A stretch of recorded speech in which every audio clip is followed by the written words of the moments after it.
लोकाभिरामं रणरङ्गधीरं राजीवनेत्रं रघुवंशनाथं कारुण्यरूपं करुणाकरं तं श्रीरामचन्द्रं शरणं प्रपद्ये।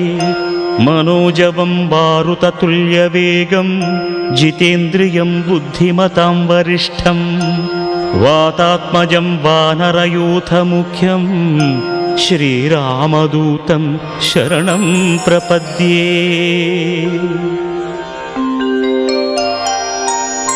कूजन्तं राम रामेति मधुरं मधुराक्षरम् आरुह्य कविताशाखां वन्दे वाल्मीकिकोकिलम् आपदामपहर्तारं दातारं सर्वसम्पदां लोकाभिरामं श्रीरामं भूयो भूयो नमाम्यहम्।